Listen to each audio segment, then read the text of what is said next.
आसमान में बिजली एक तीर की तरह इंजिया की तरफ दौड़ी। उसमें इतनी ताकत थी जैसे उसे पूरी तरह निगल जाएगी, लेकिन आखिर में वो सारी ताकत उसके हाथों में समा गई और एक silver white unstable lightning ball में बदल गई। हेवनली सी सिटी के ऊपर आसमान में एक चांदनी जैसी रोशनी चमकी, पूरी धरती को रोशन कर दिया। सब लोग बिना सोचे समझे अपना सर उठा के उस शानदार और चमकदार नज़ारे को देखने लगे। लियांग यू और फ्लावर ने बस एक नज़र डाली और फिर आसपास देखने लगे। कमांडर ब्लैक एंड व्हाइट ने कैप्टन लेवल के ब्लू आर्मर्ड वॉरियर्स की एक सेना को लीड किया जो हर डायरेक्शन से फोर्ट्रेस की तरफ भूखे भेड़ियों की तरह दौड़ पड़े। लियांग यू ने अपने अंगूठे से एक ड्रैगन रोर उठाया और एक स्नो व्हाइट ब्लेड बाहर आई जो एक ठंडी सी थरथराहट छोड़ रही थी। फ्लावर चलो, लियांग यू ने एकदम से जोर से कहा और अपनी लॉन्ग स्वॉर्ड निकाल ली। उसके सामने डजन भर ग्रीन आर्म्ड वॉरियर्स आ रहे थे और उसकी आंखों में एक मशीन जैसी ठंडक और फोकस था। उसने तेजी से तलवार 3 बार घुमाई, एक हॉरिजॉन्टल कट, एक वर्टिकल चॉप और एक साइडवेज स्लैश। उसकी स्वॉर्ड टेक्निक बिल्कुल सिंपल थी। बिना किसी शो ऑफ के 3 ब्लू स्वॉर्ड बीम्स धुएं की तरह उठे और तुरंत स्पेस को छेदते हुए सब दुश्मनों को काट दिया। क्या तेजी थी उसकी तलवार में, क्या जबरदस्त की थी। लियांग यू अब एपिसलोन के थ्रेश होल्ड पे कदम रख चुकी थी और उसने मार्शल आर्ट्स की एक लेजेंडरी रल्म महसूस की का शरीर से बाहर निकलना। ये वही लेजेंडरी स्वॉर्ड लाइट और नाइफ फोर्स है जो तभी पॉसिबल होता है जब किसी का की एक सर्टेन लेवल तक कल्टीवेट हो जाता है। जैंगी ने कभी कहा था कि उन सब में लियांग यू सबसे प्योर फाइटर थी और सबसे ज्यादा फाइटिंग टैलेंट उसमें था। जब भी वो अपनी लिमिट तोड़ देगी उसकी कॉम्बैट पावर एक्सपोनेंशियल लेवल पर बढ़ जाएगी। चाहे अभी उसने एपिसलोन का फुल ब्रेक थ्रू नहीं किया हो, लेकिन उसकी स्ट्रेंथ ऑलरेडी स्टार आइलैंड के सोल लॉस्ट लेवल तक पहुंच चुकी थी। ये डेल्टा लेवल इनह्यूमंस के अगेंस्ट एक क्रशिंग डोमिनेंस क्रिएट करता है। उसकी तलवार के 3 बार 3 आजूरे ब्लू ब्लेड लाइट्स सीधा उन ग्रीन आर्मर्ड वॉरियर्स के शरीर को चीर गए, उनकी हाईटेक आर्मर को तोड़ दिया और उनके शरीर को भी। लियांग यू ने गुस्से से एक रोर किया, दोनों हाथों में तलवार पकड़ के बिना किसी डर के ग्रीन आर्मर वॉरियर्स की भीड़ की तरफ दौड़ पड़ी। दूसरी तरफ फ्लावर ने एक तेज हवा के बाद अपना ट्रांसफॉर्मेशन रिवील किया। वो पिच ब्लैक था, पीठ पर पंख थे और माथे पर एक लेजेंडरी रकून का किंग पैटर्न था। वो ब्लैक एंड व्हाइट कमांडर के सामने खड़ा हो गया, जोर से सीटी मारते हुए। एक्सोटिक बीस्ट कमांडर के चेहरे पर एक सीरियस एक्सप्रेशन आ गया। एक्सोटिक बीस्ट बहुत रेयर होते हैं, स्पेशली हाई लेवल वाले। जंगली इंस्टिंक्ट्स और बिजली जैसी फाइटिंग पावर मिलके इंसानों से काफी ज्यादा पावरफुल बनाते हैं। कमांडर ने अपनी गर्दन घुमाई। कौन नहीं है एक वाइल्ड एनिमल। जैसे ही उसने बात खत्म की, उसके पैरों के नीचे से एक काली एनर्जी धुएं की तरह उठने लगी। कुछ ही पल में उसने अपने आर्मर को तोड़ दिया और उसका शरीर तेजी से बढ़ने लगा और आखिर में वो एक भयानक मॉन्स्टर बन गया जो 100 मीटर लंबा था, पूरे काले आर्मर से ढका हुआ। वो एक डायनासोर जैसा मॉन्स्टर था, बिल्कुल गॉडजिला जैसे मूवीज में होता है, लेकिन गॉडजिला से भी ज्यादा अगली उसके आर्मर पर स्पाइक्स लगे हुए थे। फ्लावर जो सिर्फ कुछ डजन मीटर के साइज का था, उसके सामने एक छोटी सी बिल्ली जैसा लग रहा था। वो मॉन्स्टर ऊपर से फ्लावर को गुस्से से देखते हुए गरजने लगा। उसकी रोर की साउंड वेव्स फ्लावर तक पहुंची और उसके स्टील जैसे बालों को झुकने पर मजबूर कर दिया। लेकिन इससे फ्लावर को और भी गुस्सा आ गया। उसने एक लो रोर किया और बिना किसी हेजिटेशन के उस जायंट बीस्ट पर झपटा। हेवनली सी सिटी में एक साथ 3 बैटलफील्ड्स पर जोरदार फाइट हो रही थी और आसमान के ऊपर सिल्वर आर्मर के हाथ में जो बिजली थी वो और भी बड़ी होती जा रही थी और आखिर में एक सुपर साइज्ड लाइटनिंग स्पेयर बन गई जिसका डायमीटर 10 मीटर से ज्यादा था। आसपास की हवा डिस्टॉर्ट होने लगी। सिल्वर आर्मर के हाथ में जैंगी के दिए गए घाव से अभी भी खून बह रहा था। ऐसा लग रहा था जैसे उसके हाथ उस एनर्जी को संभाल नहीं पा रहे हैं। उसकी हड्डियां ट्विस्ट होने लगी। वो ऊपर से नीचे देख रहा था। उस हाइट से स्पेरिकल फोर्ट्रेस एक छोटी सी चीज लग रही थी। फिर भी सिल्वर आर्मर ने क्लाउड्स के लेयर्स को पार कर लिया और जैंगी की पोजीशन को लॉक कर लिया। थॉर, मेरे दुश्मनों को निगल लो। जैसे ही इंजिया ने ये कहा, उसके हाथ की जायंट लाइटनिंग नीचे की तरफ जोर से गिरी, सीधा जैंगी के डायरेक्शन में। सिल्वर लाइटनिंग ने तुरंत स्पेस को छेद दिया। एक रोर के साथ जैंगी की तरफ दौड़ पड़ी, बिल्कुल अनस्टॉपेबल। वो पावर एक कॉमेट की तरह थी जो डार्क क्लाउड्स को तोड़ रही थी और धरती पर गिर रही थी।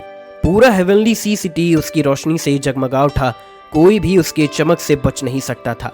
जैंगी ने भी ऊपर से एक जबरदस्त प्रेशर महसूस किया। क्या ये स्वर्ग की असली ताकत है? उसके दिमाग में सबसे पहला ख्याल था वो बिजली जो एडो के आसमान में चमकी थी और दूर से आई थी। उस वक्त के मुकाबले में सिल्वर आर्मर का अटैक अब बच्चों का खेल लग रहा था। जैंगी ने अपना राइट हैंड उठाया और आसमान से आ रही उस भयानक बिजली की एनर्जी को महसूस किया। फिर एक ह्यूज लाइटनिंग बॉल जोर से नीचे आई और डायमेंशनल गेट पर भारी तरीके से गिर गई।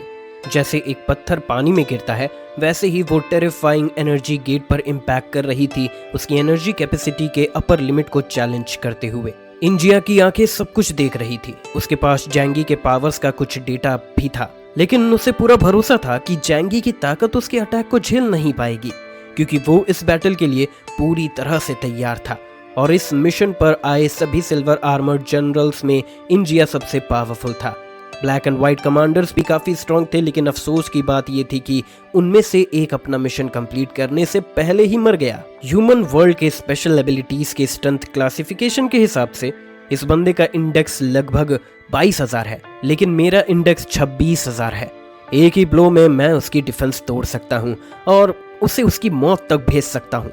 इंजिया ने अपने हाथ छाती पर फोल्ड करते हुए कॉन्फिडेंस से कहा, जैसे एक थंडर गॉड आसमान में खड़ा हो, जैंगी के डायमेंशनल गेट के टूटने का इंतजार कर रहा हो। लेकिन जो सीन एक्सपेक्टेड था वो हुआ ही नहीं। वो जायंट थंडरबॉल गेट से टकराई और उसकी एनर्जी ने गेट को वाइब्रेट किया, लेकिन उसका स्लो फॉल गेट को तोड़ नहीं पाया। उसके अंदर चला गया स्लोली और साइलेंटली। जब तक लास्ट लाइटनिंग फ्लैश खत्म हुई, पूरा फोर्ट्रेस को कवर करने वाली डायमेंशनल गेट शील्ड वॉल अब तक इंटैक्ट थी। वैंग शोरेन की शिंजुए मिलने के बाद मेरी सुपरनैचुरल पावर्स की समझ और गहरी हो गई है। ओरिजिन पावर्स को एब्जॉर्ब करने का प्रोग्रेस भी काफी इंप्रूव हुआ है। अब मैं इविल बॉय और गॉड ऑफ द नेस्ट के ओरिजिन्स भी एब्जॉर्ब कर चुका हूँ। मेरा इंडेक्स अब लगभग 25,000 है। जैंगी ने हल्की सी आवाज में कहा, जैसे सब कुछ पहले से प्लान किया हो। डायमेंशनल गेट ने सिल्वर आर्मर की सारी बिजली को निगल लिया। ये सीन देखकर वो सिल्वर आर्मर जो अब तक आसमान में फुल कॉन्फिडेंस के साथ खड़ा था, तुरंत मेंटली ब्रेकडाउन हो गया। क्या ये कैसे हो सकता है? वो अपनी आंखों पर भरोसा नहीं कर पा रहा था। उसका पावरफुल अटैक अपोनेंट को जरा भी डैमेज नहीं दे पाया। उसका प्लान था कि वो ब्लॉकेट तोड़कर जैंगी के अलावा सबको मार देगा, लेकिन अब जो कुछ उसके सामने हो रहा था वो उसकी समझ के बाहर था। उसका बैलेंस हिल गया, क्योंकि इस दुनिया में आने के बाद इन लोगों पर ह्यूमंस के अगेंस्ट अटैक करने में काफी रेस्ट्रिक्शंस है। वो ज्यादा देर तक फाइट नहीं कर सकते, लेकिन अब लग रहा था कि जैंगी को जल्दी से हराना इम्पॉसिबल हो गया है। अगर उसकी एबिलिटी भी जैंगी की डिफेंस को तोड़ नहीं पाई तो वो और क्या करे? क्या जीत अब इतनी मुश्किल हो गई है? पर ऑर्डर क्लियर था, जैंगी को जिंदा पकड़ना है और उसे एक एक्सपेरिमेंटल सब्जेक्ट के रूप में रिसर्च के लिए ले जाना है। जैंगी फोर्ट्रेस के टॉप पर खड़ा था और सिल्वर आर्मर को देखता हुआ, जो 10,000 मीटर ऊपर आसमान में था, अपना राइट हैंड स्लोली उठाता है और अपनी हाथ उसकी तरफ पॉइंट करता है। क्या जबरदस्त ताकत है! मैं अपनी अल्टरनेट डायमेंशन को भी सेव नहीं कर पा रहा। अगर मैंने इस पावर को रिलीज करने की जगह नहीं ढूंढी तो कुछ बुरा होने वाला है। डायमेंशनल गेट के अंदर जो पावर सर्ज हो रहा था वो कभी भी एक्सप्लोड कर सकता था, तो जैंगी ने तुरंत गेट को कंट्रोल किया और उस पावर को इजेक्ट कर दिया सीधा सिल्वर आर्मर की तरफ। ये टेरिफाइंग पावर वापस उसी रास्ते से आई, लेकिन इस बार वो थंडर बॉल के फॉर्म में नहीं थी। ये एक लाइटनिंग पिलर बन गई जो डायमेंशनल डोर को वायलेंटली पुश करते हुए आसमान को छेदती हुई सिल्वर स्वॉर्ड की तरह लग रही थी। इंजिया ने अपने फिस्ट को टाइट किया। ये पहली बार था जब उसने ऐसी अटैक टेक्निक देखी थी, लेकिन एक वेटरन वॉरियर होने के नाते वो घबराया नहीं। उसके पास इतना कॉम्बैट एक्सपीरियंस था कि उसने तुरंत अपनी एबिलिटीज एक्टिवेट की और थंडर ट्रिगर किया। उसने अपनी राइट हाथ ऊपर उठाई जो एक लॉन्ग स्वॉर्ड जैसी लग रही थी और डायरेक्टली लाइटनिंग पिलर पर चॉप किया। उसने अपने लाइटनिंग कंट्रोल को एक्टिवेट किया और इस पावर फोर्स के इम्पैक्ट के सामने वो और उसे दो साइड्स में डिवाइड कर दिया। जब लाइटनिंग पिलर इंजिया के पास आई तो वो एक माउंटेन से टकराते फ्लड की तरह लेफ्ट और राइट में डाइवर्ट हो गई, लेकिन इस ट्रेमेंडस फोर्स ने इंजिया के शरीर पर भी जबरदस्त प्रेशर डाला। उसके इंटरनल ऑर्गन हिल गए और उसके मुंह से एक स्वेट और फिशी ब्लड का थूक निकल गया। एक्शन लेने का वक्त आ गया है, जैंगी ने लो वॉइस में कहा। फोर्ट्रेस के ऊपर एक square shaped stone barrier open हुआ जिसमें एक फायरिंग के लिए बड़ा सा होल था। एक ह्यूज गन बैरल शेल्टर के ऊपर से एक्सटेंड हुआ और सीधा आसमान में सिल्वर आर्मर की तरफ एम कर गया। लू कैरन का तियानवे वेपन पूरी तरह से चार्ज हो चुका था। जैसे ही इंजिया ने अपने रीबाउंड अटैक को हैंडल किया, उसी वक्त तियानवे कैनन ने एक जबरदस्त रोर किया जो पूरे हेवनली सी सिटी में गूंज उठा। उसके साथ ही जैंगी भी एक अलग डायरेक्शन से आसमान में सोर करता है और अपना स्टार कैनन सिल्वर आर्मर पर लॉन्च कर देता है।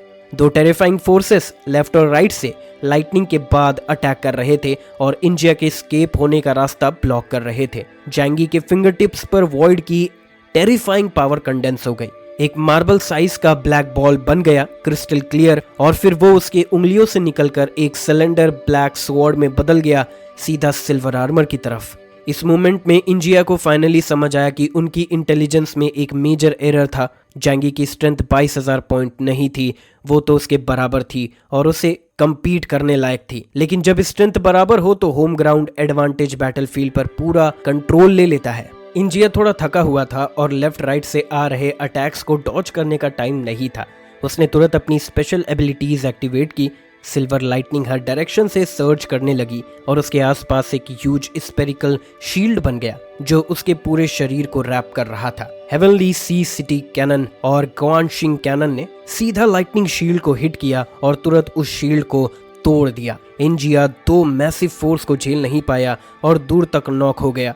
उसका शरीर अनइमेजिनेबल डैमेज से गुजरा। सिर्फ एक पल में उसने डिसीजन लिया भागने का।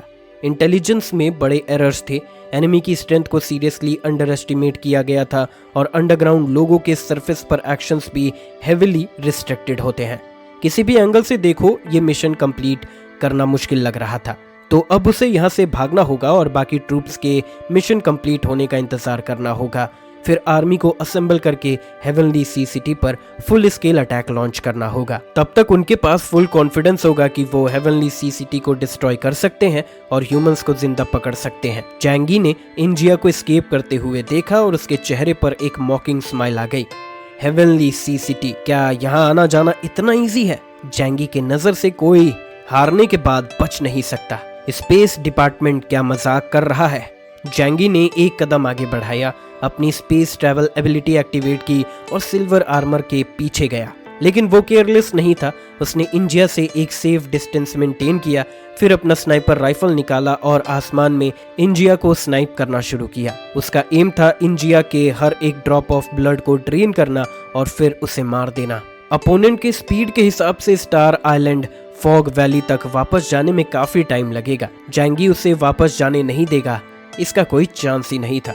साथ ही जैंगी ने फोर्ट्रेस के रेडियो से अपनी आवाज पूरे हेवनली सी सिटी में ब्रॉडकास्ट की। भाग रहे हो तो तुम्हारे लोगों का क्या उन्हें यहीं मरते हुए देखते रहोगे? ईस्ट चाइना सी रीजन से आई इंटेलिजेंस के मुताबिक अंडरग्राउंड सिविलाइजेशन के वॉरियर लैंग्वेज कन्वर्जन की एडवांस टेक्नोलॉजी रखते हैं। ये बात पहले अंडरकवर एजेंट रुआन पिंग के केस से भी क्लियर हो गई थी कि दूसरी पार्टी भी एक हाईली एडवांस सिविलाइजेशन है। तो अब जैंगी के शब्दों की गूंज पूरे हेवनली सी सिटी में फैली तो सारे वुगू warriors, black and white commander भी एकदम स्टन्ड रह गए। उन्होंने बिना सोचे समझे अपना सर उठाया और देखा कि जिसे वो सबसे ज्यादा एडमायर करते थे, सिल्वर आर्मर्ड जनरल, वो एक इंसान से पीछा छुड़ा रहा था। एक पल में उनके अंदर की बिलीफ हिल गई। उसके दिमाग में तो ये था कि वुलांग एम्पायर तो अनबीटेबल है और सरफेस की एंड सिविलाइजेशन तो बहुत ही ज्यादा वीक है जिन्हें इजीली क्रश किया जा सकता है। लेकिन अब उनका कमांडर, जो उनकी नजर में एक लेजेंड था, एक एंड से इतना मारा गया कि खून थूकते हुए भाग गया और अपने लॉयल सोल्जर्स को इग्नोर कर दिया। फॉग वैली के सोल्जर्स का मोरल टूट गया, लेकिन बैटलफील्ड से भागना उनके लिए ऑप्शन नहीं था। सामने सिर्फ 2 एनिमीज दिख रहे थे, लेकिन हर एक एनिमी एक किलिंग गॉड जैसा लग रहा था। फ्लावर का एबिलिटी इंडेक्स अब 15,000 पॉइंट तक पहुंच चुका है और वो फियरलेसली फाइट कर रहा है ब्लैक एंड व्हाइट लीडर के साथ, जो अब एक जायंट बीस्ट में ट्रांसफॉर्म कर चुका है। अपनी एपिसलोन स्ट्रेंथ पर भरोसा करते हुए लियांग यू ने ब्लू आर्मर्ड वॉरियर्स के बीच से एक वॉलविंड की तरह मारते हुए रास्ता बना लिया। जैसे ही लॉन्ग मिंग की लॉन्ग स्वॉर्ड बाहर आई, एक कर्टन जैसी ब्लू एनर्जी चमक उठी, स्विफ्ट, शार्प और फुल ऑन डोमिनेटिंग स्टाइल में एनिमीज को स्लैश करने लगी। उसका ब्लेड इतना शार्प था कि ग्रीन आर्मर्ड वॉरियर्स का आर्मर और फ्लैश दोनों आसानी से चीर गया। जो म्यूटेंट स्ट्रेंथ के साथ आए थे वो भी उसके अटैक्स को ब्लॉक नहीं कर पा रहे थे। अगर उन सोल्जर्स में डजन भर सर्जन्स न होते जिनके पॉइंट्स 9900 से ऊपर थे तो लियांग यू उन्हें ऑर्डिनरी लोगों की तरह आसानी से मार सकती थी। सिर्फ उनकी म्यूचुअल कोऑर्डिनेशन ही थोड़ी देर तक उसे रोक पाई। ये है हाक्शाओ कंट्री के टॉप मार्शल आर्ट्स मास्टर का असली फाइटिंग स्कूल, बिल्कुल प्योर फॉर्म में। आज के दिन में लियांग यू उन सब वॉरियर्स के बीच में जो एपिसलोन लेवल से नीचे हैं ऑलमोस्ट इनविंसिबल है। और क्योंकि ये होम ग्राउंड पर फाइट हो रही थी, बाकी एलियंस फ्रंट बैटल पर एक्टिव नहीं हुए, लेकिन रियर सपोर्ट नॉन स्टॉप मिल रहा था। अंकल यू ने फोर्ट्रेस के अंदर से large calibre machine gun operate किया और दुश्मनों पर क्रेजी फायरिंग शुरू कर दी। और जो एलियंस ऑक्सिलरी एबिलिटीज के साथ आए थे जैसे फैटिशू, उन्होंने फ्लावर और लियांग यू को रीइंफोर्समेंट्स दिए, जिससे उनके लिए एक फेवरेबल कॉम्बैट इन्वायरमेंट बन गया। ऐसे फेवरेबल कंडीशंस में वुगू के 100 प्लस कैप्टन लेवल वॉरियर्स भी उसके लिए सिर्फ थोड़े से ज्यादा पावरफुल वेट स्टोन्स जैसे लग रहे थे और उन्हें मारना उसके लिए एक पल का काम था।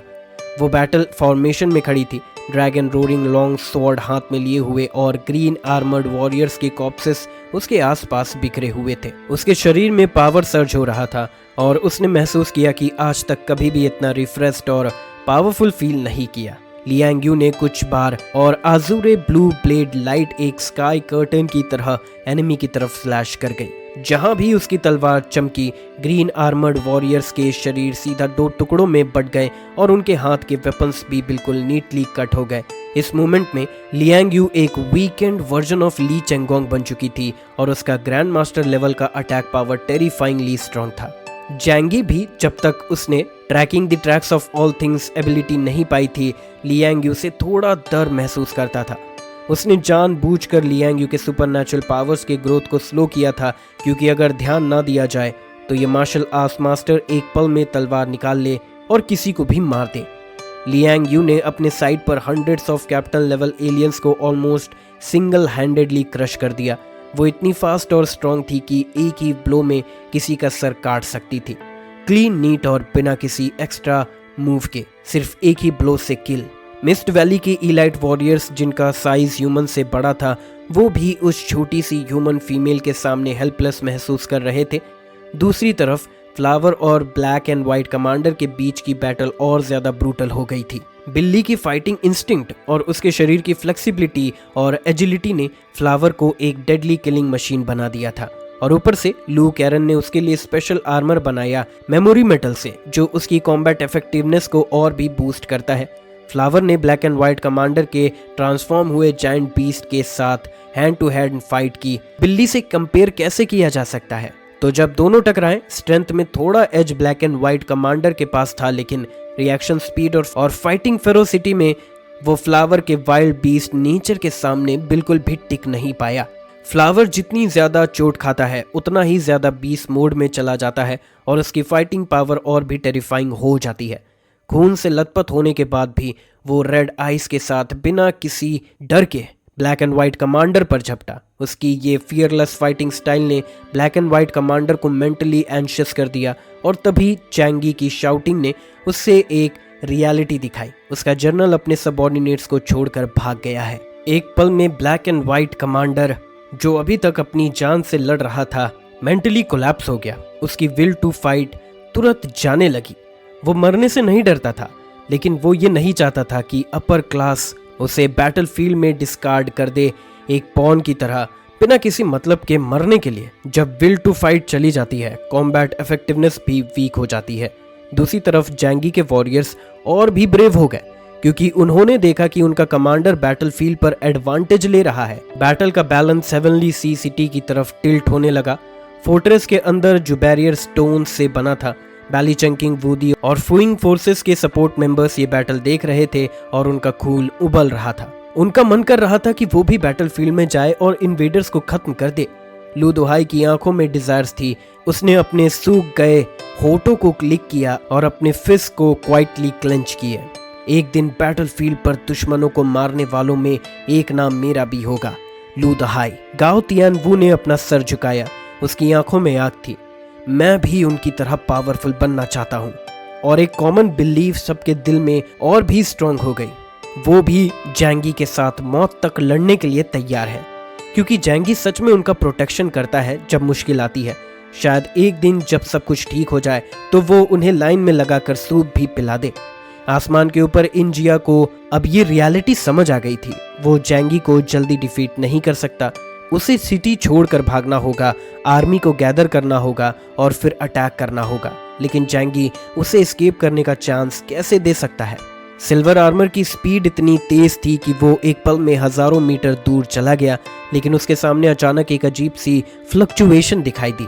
इंजिया ने महसूस किया कि हवा का डायरेक्शन कुछ गलत है और उसकी सिक्स सेंस ने उसे तुरंत रुकने पर मजबूर कर दिया। तभी डायमेंशनल डोर खुला और जैंगी उसमें से बाहर आया। अगर सिल्वर आर्मर अपनी फुल स्पीड में आगे बढ़ता तो वो सीधा जैंगी के डायमेंशनल गेट में घुस जाता। जैंगी की करंट स्ट्रेंथ के हिसाब से अगर उसे बाउंड्रीज तोड़ के रियल वर्ल्ड में वापस जाना हो तो उसे ज्यादा एनर्जी कंज्यूम करनी होगी। जैंगी वॉइड में सस्पेंडेड था और सिल्वर आर्मर को गुस्से और सीरियसनेस भरी नजर से देख रहा था। उसके सामने जो सिल्वर आर्मर मॉन्स्टर था वो उसके नाइटमेयर जैसा लग रहा था। ब्लैक आर्मर वाला मॉन्स्टर जो अंडरवर्ल्ड का गेट कीपर था। सिल्वर आर्मर का अटैक शायद उस गेट कीपर से कनेक्टेड हो सकता है कि वो गेट कीपर जल्द ही दुनिया में आए और जैंगी की लाइफ को थ्रेटन करे। लेकिन जब दोनों साइड में मौत तक की फाइट में घुस चुके हैं तो अब कोई मर्सी नहीं दिखाई जाएगी।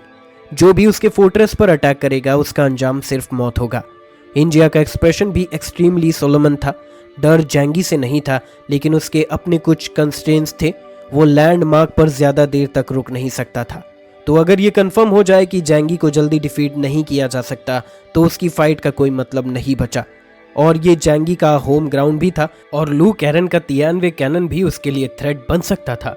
प्रोज एंड कॉन्स को वे करने के बाद इंजिया ने सोचा कि वॉर से विड्रॉ करना बेस्ट ऑप्शन होगा। लेकिन जब जैंगी क्लियरली उसे जाने नहीं देगा तो अब लड़ना पड़ेगा। ह्यूमन, तुम्हारे पास कुछ एबिलिटीज तो है, लेकिन अगर तुमने मेरी वुलान एम्पायर को ऑफेंड किया तो तुम्हारा एक ही अंजाम होगा, मौत। ये पहली बार था जब जैंगी ने फॉग वैली के नीचे छुपी हुई मिस्टीरियस सिविलाइजेशन का नाम सुना, वुलुआन एम्पायर।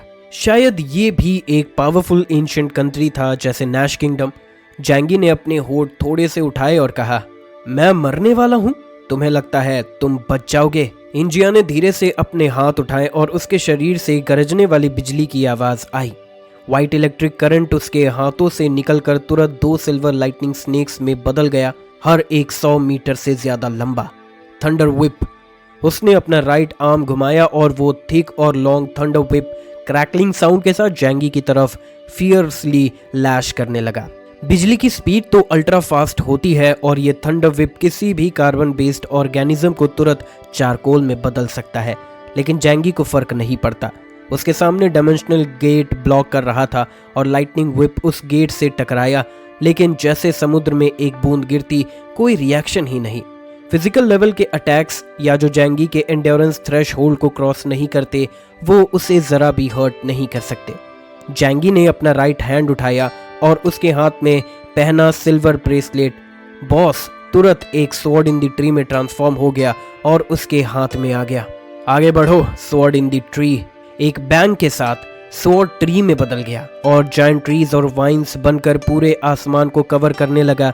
इस बार वो ट्रीज डार्क ग्रीन नहीं बल्कि ग्रे और विदर्ड येलो थे। जैंगी ने स्वॉर्ड इन द ट्री को ग्रो करने के बाद वाटर से सेपरेट कर दिया और वो ड्राइड ट्रीज स्टम्प्स बन गए जो मिड एयर में एक ह्यूज केज वीव कर रहे थे, सिल्वर आर्मर को एनसर्कल और सप्रेस करने के लिए। जैंगी को फिजिक्स की बेसिक नॉलेज पता है। ड्राई वुड इलेक्ट्रिक करंट को ब्लॉक करता है। इंजिया ने देखा कि वो ह्यूज ट्री एक बड़े नेट की तरह उसकी तरफ आ रहा है। उसने तुरंत अपना थंडर व्हिप घुमाया और ब्रांचेस पर फियर्सली स्लैश किया।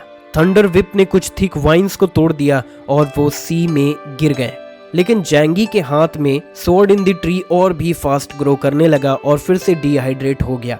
इंजिया ने धीरे धीरे महसूस किया कि चाहे वो इन्वेडिंग ट्रीज को तोड़ता जाए, केज तो और भी बड़ा होता जा रहा है और हर सेकंड उसे घेर रहा है। उसने तुरंत समझा कि कुछ तो गड़बड़ है और रियलाइज किया कि जैंगी का स्वॉर्ड इन द ट्री लगातार ग्रो कर सकता है तो उसे तोड़ना बेकार है। उसने तुरंत डिसीजन चेंज किया और दूसरी तरफ से एस्केप करने की कोशिश की, लेकिन जैंगी की tracking of all things ability किसी मजाक से कम नहीं थी। उसने तुरंत इंजिया के एस्केप डायरेक्शन को लॉक किया और स्पेस टेलीपोर्ट करके एक कदम पहले पहुंच गया। फिर उसने स्वॉर्ड इन द ट्री से एक नेट बनाया। इंजिया का दिल तुरंत डूब गया क्योंकि अब उसे जैंगी का प्लान समझ आ गया था। डेडवुड की प्रॉपर्टी का यूज करके लाइटनिंग को ब्लॉक करना और फिर एक वॉर ऑफ एट्रिशन लॉन्च करना, ये जैंगी का स्ट्रेटेजी था। जैंगी की स्पेस ट्रैवल से बचने का इंजिया के पास कोई रास्ता नहीं था और उसका अटैक सेन लुओ वॉक्शियान की डिफेंस को छू तक नहीं पाया। जैंगी के अटैक्स फेटल डैमेज नहीं कर रहे थे, लेकिन जितना ज्यादा टाइम खींचता गया इंजिया का डिसएडवांटेज उतना ही बढ़ता गया।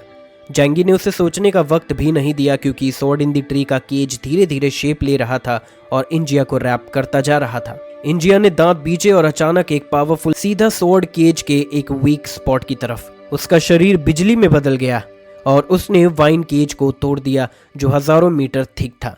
लेकिन जैसे ही वो केज से बाहर निकला उसने देखा कि जैंगी उसके ऊपर आसमान में खड़ा था, एक स्माइल के साथ उसका इंतजार कर रहा था। मैं पहले ही कह चुका हूँ, हेवनली सी सिटी कोई ऐसी जगह नहीं है जहां तुम आओ और जाओ अपनी मर्जी से। जैंगी के फिंगर टिप्स पे एक ब्लैक पर्ल कंडेंस हुआ और वो सीधा इंजिया के फोरहेड पर एक्सप्लोड कर गया। Star piercing cannon. इंजिया का दिल डूब गया। उसने तुरंत अपनी सुपरनैचुरल पावर्स बस की इलेक्ट्रिक लाइट उसके शरीर से फैल गया और उसके आसपास एक 10 मीटर डायमीटर का स्पेरिकल लाइटनिंग बैरियर बन गया। एक पल में स्टार पियर्सिंग कैनन ने स्पेस को छेद दिया और लाइटनिंग बैरियर से टकरा गया। स्वॉर्ड इन द ट्री का केज मिड एयर में शेक हो गया, ज्यादातर टूट गया और ट्री डेब्रिस समुद्र में गिर गया। पावर का कोलाइजन इतना इंटेंस था कि एक पल के लिए ये कहना मुश्किल हो गया कि कौन ज्यादा स्ट्रॉन्ग है। इंजिया का एबिलिटी इंडेक्स 27,000 पॉइंट था और अटैक पावर में जैंगी के पास एडवांटेज नहीं था, लेकिन जैंगी को सिर्फ अपोनेंट को डीले करना था क्योंकि वो अकेला नहीं लड़ रहा था। इंजिया ने स्वॉर्ड केज को तोड़ते हुए जैंगी से हेड ऑन टकराव किया। उसके शरीर में ब्लड सर्ज होने लगा और सुपरनैचुरल पावर्स डिप्लीट होने लगा। जैंगी के कमांड पर लू कैरन ने तियानवे फोर्ट्रेस से तियानवे कैनन का एक शॉट फायर किया। जैंगी ने स्वॉर्ड इन द ट्री को एक्टिवेट करते हुए और वाइन्स ग्रो करने लगा जो सिल्वर आर्मर के आसपास फैलने लगा। चाहे इंजिया तियानवे कैनन के अटैक को ब्लॉक या डॉज कर ले, उसके डिफेंस में लूप होल से रह जाएंगे और जैंगी उसका फायदा उठाएगा। अब इंजिया के पास दो चॉइसेस थी, या तो स्वॉर्ड इन द ट्री के केज में फंस जाए या पीछे से तियानवे कैनन का डायरेक्ट हिट ले ले। उसके पास ज्यादा वक्त नहीं था। प्रोज एंड कॉन्स को तुरंत वे करके उसने डिसाइड किया कि तियानवे कैनन का अटैक डॉज करेगा क्योंकि वो पहले ही उसका इम्पैक्ट महसूस कर चुका था और वो एक्सपीरियंस बिल्कुल भी प्लीजेंट नहीं था। इलेक्ट्रिक लाइट उसके शरीर पर फैल गई और एक पल में उसका शरीर लाइटनिंग में बदल गया और वो तियानवे कैनन के टेरिफाइंग बॉम्बार्डमेंट से बच गया। उसका शरीर नीचे की तरफ डॉज हुआ और कैनन की लाइट उसके ऊपर से गुजरी। एक पल के लिए उसके अंदर डर का सुनामी आ गया, लेकिन अगले मोमेंट में बहुत सारी वाइन्स उसके आसपास स्नेक्स की तरह कॉइल होने लगी। जब उसकी स्ट्रेंथ सबसे कम थी, एक वाइन उसके आर्म पर टाइटली रैप हो गई। इंजिया ने दांत बीचे और जोर लगाया। एक लाइटनिंग फ्लैश के साथ वाइन टूट गई, लेकिन तभी उसके वेस्ट पर टाइट ग्रिप महसूस हुआ। एक और थिक वाइन ने उसके वेस्ट और एब्डोमेन को टाइटली बाइंड कर दिया और अचानक स्क्वीज कर दिया। फोर्स इतना ज्यादा था कि उसका ब्रोकन आर्मर उसके फ्लैश में घुसने लगा। इंजिया के दिल में धीरे धीरे एक बेचैनी सी उभरने लगी। उसने अपने शरीर पर लिपटी हुई वाइन्स को तोड़ने में 1 सेकंड से भी कम टाइम लगाया, लेकिन जैसे ही उसने सर उठाया उसकी आंखों की प्यूपिल्स शॉक में सिकुड़ गई। उसके आसपास हर डायरेक्शन में कोई ब्लाइंड स्पॉट नहीं था। स्वॉर्ड इन द ट्री ने एक मैसिव केज बना लिया था। जैंगी उससे 100 मीटर दूर खड़ा था और ठंडी नजर से उसे देख रहा था। हजारों वाइन्स अपने टिप्स उसकी तरफ पॉइंट कर रहे थे जैसे जहरीले सांप। क्या मैं यहाँ मर जाऊंगा? ये पहली बार था जब इंजिया के दिमाग में ऐसी सोच आई। ये सोच उसके लिए बहुत ही एब्सर्ड थी क्योंकि वो तो एम्पायर का सिल्वर आर्मर्ड जनरल था और एक्सट्रीमली पावरफुल था। उसकी नज़र में तो ह्यूमन सिर्फ कमजोर बग्स थे। बाकी बैटलफील्ड से तो अच्छी न्यूज़ आ रही थी। ह्यूमंस पर सैंक्शंस लगाए जा चुके थे जो वुलुआन एम्पायर को अफंड कर रहे थे, तो फिर यहाँ उसका हाल इतना बुरा क्यों हो रहा है? लेकिन उसके पास सोचने का वक्त नहीं था क्योंकि वाइन्स का एक बड़ा झुंड उसकी तरफ एम कर रहा था और तेजी से उस पर अटैक करने वाला था। सिल्वर आर्मर के शरीर पर टेरिफाइंग इलेक्ट्रिक लाइट सर्ज हुई और उसने एक के बाद एक वाइन को तोड़ दिया। ड्राई ट्रीज की इंसुलेशन इलेक्ट्रिक करंट के अगेंस्ट अच्छी होती है, लेकिन इतनी पावरफुल एनर्जी उनकी डिफेंस को पेनिट्रेट कर सकती है और उन्हें तोड़ सकती है। लेकिन ऐसा करने से एनर्जी कंजम्पशन बहुत ज़्यादा हो जाता है। जैंगी दूर खड़ा था, बिल्कुल शांत। अंदर से एक एलियन स्पेस से केक निकालकर साइलेंटली खाने लगा। वो कोई नॉर्मल केक नहीं था, वो यांग मी का बनाया हुआ सुपरनैचुरल फूड, जिसका सुपर पावर इंडेक्स अब 9000 प्लस तक पहुंच चुका है। एनर्जी रिप्लेनिश करने में इसका इफेक्ट एक्सीलेंट है, लेकिन जैंगी को कोई जल्दी नहीं थी। Right time, right place, right लोग सब उसके साइड में थे। उसके पास टाइम और पेशेंस दोनों था फॉग वैली के अजीबोगरीब लोगों के साथ स्लोली एंडोर करने के लिए। जब इंजिया ने ये सीन देखा तो वो गुस्से से कांप गया, लेकिन उसके पास कोई ऑप्शन नहीं था। वो एक डेस्परेट सिचुएशन में था, ना फाइट जीत सकता था, ना अपोनेंट की स्पीड से बच सकता था। तो अब उसके पास सिर्फ एक रास्ता था, अपनी पावरफुल सुपरनैचुरल पावर्स का यूज करके किसी तरह टिकना। साथ ही उसने दूसरे एरियाज में ट्रूप्स को हेल्प सिग्नल भेजा, शायद कोई उसकी मदद करने आ जाए। लेकिन वुलुआन एम्पायर के जो 5 मेजर फोर्सेस आए थे, उन्होंने 5 अलग अलग ह्यूमन मिलिट्री बेसिस पर अटैक किया था और सब एक दूसरे से काफ़ी दूर थे और उनके पास अपने मिशंस भी कंप्लीट करने को थे। चाहे उन्होंने अपना काम कंप्लीट कर भी लिया हो, यहाँ पहुँचने में कम से कम 1 घंटा लगेगा। जैंगी उसे इतना टाइम कभी नहीं देने वाला। जैंगी ने स्वॉर्ड इन दी ट्री का यूज़ करके सिल्वर आर्मर को कंटिन्यूसली हैरास किया। जैसे ही लू कैरन का तियानवे कैनन फुल्ली चार्ज हो जाता, वो बिना किसी हेजिटेशन के अटैक लॉन्च कर देगी। फ्रंट बैटलफील्ड पर भी एक पावरफुल एनिमी था, जैंगी। इंजिया फाइट के साथ साथ और भी ज्यादा थकता जा रहा था और उसके सोल्जर्स की स्क्रीम्स और हेल्प क्राइज बैटलफील्ड पर गूंज रही थी। बैटलफील्ड पर लियांग यू खून से लथपथ थी, डजन्स को मार चुकी थी। चाहे उसके सामने hundreds of captain level soldiers थे, उसके अंदर फाइट का जरा भी डर नहीं था। उसकी स्पीड बहुत ज्यादा थी, उसकी नाइफ डेंजरसली शार्प थी और उसके मार्शल आर्ट्स अटेनमेंट्स उसे एक क्लोज कॉम्बैट किलिंग मशीन बना देते हैं। म्यूटेंट्स जिनका सुपर पावर इंडेक्स उससे कम है, उनका तो कोई चांस ही नहीं। और अगर कोई एपिसलोन लेवल म्यूटेंट भी उसके अटैक रेंज में आ जाए, उसके इक्वल या उसके हायर इंडेक्स से, वो अटैक करने का मौका भी नहीं पाएगा, सीधा इंस्टेंट किल हो जाएगा। सिर्फ 10 मिनट में 50 से 60 फॉग वैली वॉरियर्स की बॉडीज ग्राउंड पर थी। जो मिस्ट वैली वॉरियर्स बचे थे, उनके अंदर डिसअपेयर भर गया, क्योंकि उनके सामने जो ह्यूमन फीमेल थी वो और भी ज्यादा पावरफुल होती जा रही थी। आखिर में 3 स्वॉर्ड फाइट के बाद लियांग यू ने एक 9900 पॉइंट वुगू सर्जेंट कैप्टन को उसके बॉडी और वेपन के साथ फोर्सफुली किल कर दिया और फिर वो वही खड़ी हो गई, पूरी तरह खून से भरी हुई। उसने अटैक कंटिन्यू नहीं किया और उसका ये एबनॉर्मल एक्शन ने बाकी मिस्ट वैली वॉरियर्स को अनईजी कर दिया। क्या वो फीमेल थक गई? क्या अब हम अटैक करें? फॉग वैली वॉरियर्स का परफॉर्मेंस थोड़ा हेजिटेंट लग रहा था और ये कोई सरप्राइज नहीं था, क्योंकि इस बैटल में उनका कमांडर सबसे पहले भाग गया था। उनका मोरल पहले ही लो हो गया था और फाइट से डरना अब इनएविटेबल हो गया था।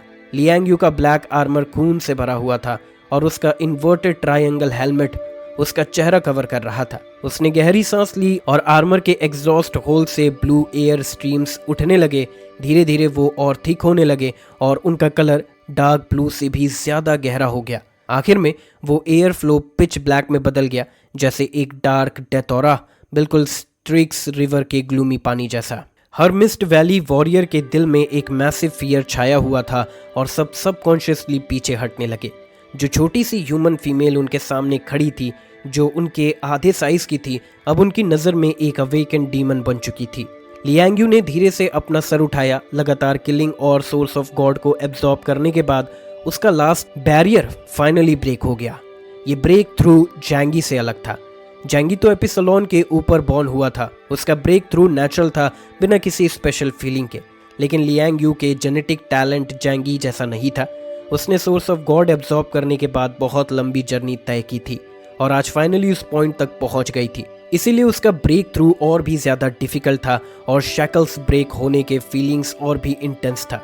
ये एक लाइफ लेवल का सब्लिमेशन था, एक कंप्लीट ट्रांसफॉर्मेशन, और उसके शरीर के हर सेल की एक्टिविटी अब बढ़ रही थी। उसे लग रहा था कि अब वो एक तलवार से एक पहाड़ को 2 टुकड़ों में काट सकती है और पूरी दुनिया में एक पल में दौड़ सकती है। लियांग यू बैटलफील्ड पर थी और वो ये नहीं भूली थी, लेकिन इस मोमेंट में उसने अपना सर झुकाया और आसपास के एनिमीज को देखा। वो क्लियरली उन टॉल मॉन्स्टर्स को ऊपर देख रही थी, लेकिन फील ऐसा हो रहा था जैसे वो एंड्स को नीचे देख रही हो। सिर्फ एक बार लियांग यू की नज़र उन वॉरियर्स पर पड़ी और उनके दिल आइस सेलर जैसा ठंडा हो गया और उनके दिल में सिर्फ एक शब्द गूंज उठी, मौत। उसने अपना लाइफ लेवल अपग्रेड कर लिया। एक मिस्ट वैली वॉरियर चीख उठा। लियांग यू ने अपने हाथ में ड्रैगन रोर उठाया और उसके शरीर से ब्लैक की सर्च करने लगा। जब दुनिया का सबसे powerful martial artist master epsilon level पर प्रमोट होता है तो ये बिल्कुल फ्लड गेट्स ओपन होने जैसा होता है, बिल्कुल ही अनस्टॉपेबल। लियांग यू ने अपना नाइफ उठाया और एक क्लीन और नीट हॉरिजॉन्टल स्लैश किया। वो वॉइड में स्लैश कर रही थी, लेकिन डार्क ब्लेड लाइट एक पल में उसके सामने सब कुछ स्वीप कर गया। मिस्ट वैली के डजन वॉरियर्स के कमर से खून फाउंटेन्स की तरह फूट पड़ा और उनके शरीर एक ही वार में 2 टुकड़ों में कट गए। बॉडी जमीन पर धड़ धड़ गिरने लगे और हेवनली सी सिटी की धरती पर उनकी मिजरेबल स्क्रीम्स गूंजती रही। ये सीन देखकर वुगू के सोल्जर्स का विल और टूट गया। इस मोमेंट में वो लोग लियांग यू के लेवल पर नहीं रहे। चलो यहाँ से, अब वो हमारे लेवल की एनिमी नहीं रही। कमांडर को बुलाओ जल्दी। लेकिन कमांडर भी दुश्मन से फाइट कर रहा है। क्या एक छोटी सी ह्यूमन सिटी में एक साथ 3 लेवल 5 एबिलिटी यूजर कैसे हो सकते हैं? उनके सवालों का जवाब उन्हें लियांग यू के हाथ की तलवार से मिला। वो हमेशा से डिसिसिव किलर रही है और अब जब उसका प्रमोशन हो चुका है तो उसके अंदर और भी ज्यादा प्रूव करने की प्यास जग चुकी है। इसीलिए उसने बिना किसी हेजिटेशन के तलवार उठाई और चेज करना शुरू कर दिया। उसके हाथ में dragon roaring long sword horizontal sweep करता रहा, वर्टिकल चॉप करता रहा और साइडवेज कट करता गया। और उसका ह्यूज ब्लैक स्वॉर्ड लाइट एक हैंगिंग स्काई की तरह था। जहां भी गुजरा हर मिस्ट वैली वॉरियर स्पॉट पर ही किल होता गया। 1 मिनट से कम टाइम में सारे फॉग वैली वॉरियर्स को उसने खत्म कर दिया। फिर उसने दूर देखा जहां फ्लावर एक जाइंट बीस्ट के साथ फियर्स बैटल में लगा हुआ था, जो ब्लैक एंड व्हाइट कमांडर का ट्रांसफॉर्म्ड फॉर्म था। लियांग यू ने अपनी लॉन्ग स्वॉर्ड टाइट पकड़ी। उसकी आंखों में एक एक्सट्रीम शार्पनेस थी। मैंने अब तक इस लेवल के इनह्यूमन से फाइट नहीं की है। अब वो एपिसलोन लेवल पर प्रमोट हो चुकी थी और फाइनली उस स्टेट तक पहुंच गई थी जहां पहुंचने का सपना उसने कब से देखा था। अब वो जैंगी के साथ शोल्डर टू शोल्डर फाइट कर सकती है। लियांग यू का शरीर थोड़ा सा नीचे झुका और फिर उसने दोनों पैरों से जमीन को किक किया। जमीन तुरंत क्रैक हो गई और उसका शरीर एक ब्लैक स्ट्रीक की तरह हवा में जंप कर गया, सीधा ब्लैक एंड व्हाइट कमांडर की तरफ। ब्लैक एंड व्हाइट कमांडर और फ्लावर इस वक्त एक फियर्स बैटल में लॉक थे। एक लाइफ एंड डेथ बैटल उनके बीच हो रही थी। दोनों ही एलियन बीस्ट थे जिनकी डिफेंसिव कैपेबिलिटीज एक्सट्रीमली हाई थी। चाहे फ्लैश टुकड़ों में टूट जाए और शरीर खून से भरा हो, उन्हें जल्दी मरना मुश्किल था। लेकिन तभी लियांग यू दूर से बैटलफील्ड में घुस गई और उसी मोमेंटम से ब्लैक एंड व्हाइट कमांडर की डिफेंस को तुरंत तोड़ दिया। एक 1-on-1 फाइट में जीतना मुश्किल हो सकता है तो 2-on-1 में कैसे जीतोगे? फ्लावर ने अपने खून से भरे मुंह से एक एक्साइटेड मोन निकाला। लियांग यू ने अपने लॉन्ग स्वॉर्ड टाइट ग्रिप से पकड़ी और सीधा ब्लैक एंड व्हाइट कमांडर के पीछे से एक डेडली चॉप मारा। ओशन के ऊपर इंजिया का हाल बहुत बुरा था और जैंगी बिल्कुल रिलैक्स तरीके से उसकी एनर्जी कंज्यूम कर रहा था। वो सिर्फ मार नहीं रहा था, वर्बल अटैक्स भी कर रहा था। एक जनरल होकर अगर तुम ऐसे भाग जाओगे तो तुम्हारे सारे सबऑर्डिनेट्स मारे ही जाएंगे। हेवनली सी सिटी पर अटैक करते वक्त तुम काफी केपेबल लग रहे थे, लेकिन अब लगता है तुम वैसे हो ही नहीं। तुम तो बहुत वीक हो। जैंगी चाहे बोस्ट कर रहा हो, लेकिन उसके अटैक्स में कोई रिलैक्सेशन नहीं था। स्वॉर्ड इन द ट्री ने सिल्वर आर्मर को हेविली रेस्ट्रिक्ट किया। उसको बार बार एक्शन लेना पड़ रहा था ताकि वो ट्रैप से निकले, और ऊपर से लू कैरन और जैंगी के अटैक्स, उसके पास एक सेकंड भी रेस्ट करने का टाइम नहीं था। इंजिया गुस्से से जैंगी को घूरता रहा और कोल्डली बोला, ज्यादा प्राउड मत हो, तुम्हारी मौत तय है। जो भी वुलुआन एम्पायर को ऑफेंड करेगा उसका अंजाम वही होगा। जैंगी ने अपने चेहरे से प्लेफुल स्माइल हटा दी और उसकी आंखों में मर्डरस इंटेंट आ गया। तो फिर पहले तुम ही मर जाओ। वो फुल एनर्जी में था और उसने अपनी तलवार फिर से सिल्वर आर्मर की तरफ पॉइंट की। स्टार पियर्सिंग कैनन का एक राउंड सीधा उसके चेस्ट पर हिट हुआ। सिल्वर आर्मर ने अपने आर्म से चेस्ट को प्रोटेक्ट किया और लाइटनिंग बैरियर एक्टिवेट किया ताकि जैंगी का अटैक डिसॉल्व हो जाए। लेकिन अब वो बहुत थक चुका था। लगातार बैटल्स ने उसे एनर्जी एक्यूमुलेट करने का मौका ही नहीं दिया, इसीलिए ये अटैक सीधा समुद्र में ब्लास्ट हो गया उसका शरीर हजारों मीटर के रेडियस में वाइन्स को स्मैश करता गया। हर ड्राई ट्री 2 मीटर से ज्यादा डायमीटर का था। सिल्वर आर्मर के लिए उन सबको तोड़ना बिल्कुल भी प्लीजेंट एक्सपीरियंस नहीं था। जैंगी ने उसे सीधा समुद्र में शूट कर दिया। जैंगी ने स्नियर किया और तुरंत समुद्र में डाइव कर गया। पिच ब्लैक ओशन के अंदर स्वॉर्ड इन दी ट्री की वाइन्स और भी तेजी से ग्रो करने लगी, डेंस सी वीड की तरह सिल्वर आर्मर की तरफ क्रॉल करते हुए।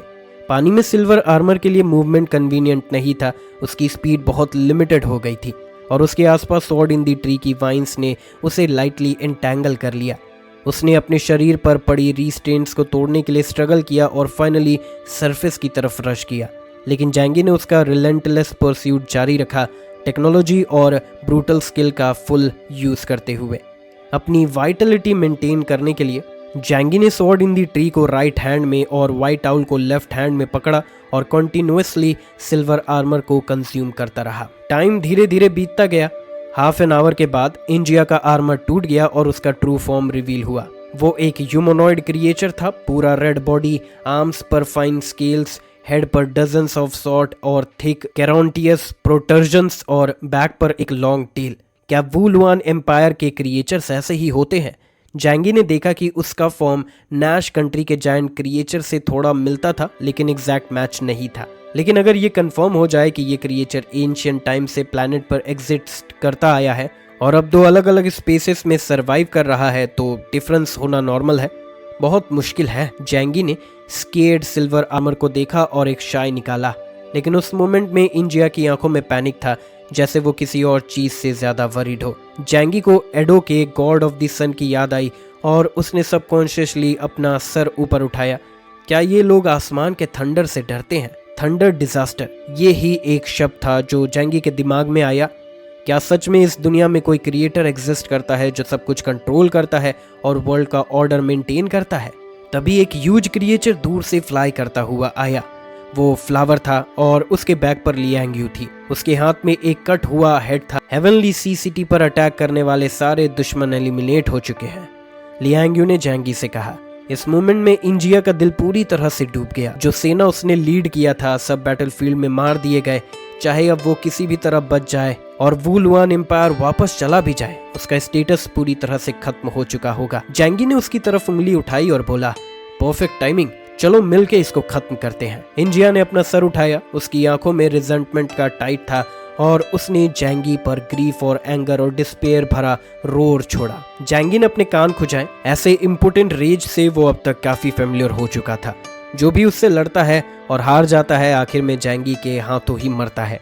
न फाइट में जीत सकते हो, न भाग कर बच सकते हो, लेकिन जैंगी के सामने आकर लोग टॉर्चर महसूस करते हैं। अगर जैंगी उनसे बहुत ज्यादा स्ट्रांग होता और सीधा क्रश कर देता तो वो मान भी जाते, लेकिन जैंगी का स्ट्रेंथ डिफेंस में है और उसकी एबिलिटीज डिस्टिंग्विशली इफेक्टिव है। कई लोगों ने जैंगी को डिस्क्राइब किया है कि वो एक सिनिस्टर और एक डिफिकल्ट मोलस्क है। चाहे वो तुमसे जीते या न जीते, तुम्हारा पेशेंस जरूर तोड़ देगा।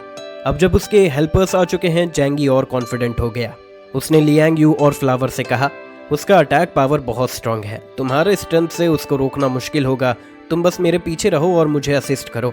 याद रखो, मुझे पता है तुम दोनों क्लोज कॉम्बैट में स्ट्रांग हो, लेकिन उससे क्लोज रेंज में मत लड़ना। जैंगी कभी अपने एनिमीज को अंडर एस्टिमेट नहीं करता। उसने सिल्वर आर्मर की थंडर पावर देखी है और उसको सेनलुओ वॉक्शियान भी उससे बेयरली सर्वाइव कर पाता है। अगर फ्लावर और लियांग यू डायरेक्टली उसका फुल स्ट्रेंथ अटैक ले ले तो वो तुरंत किल हो सकते हैं।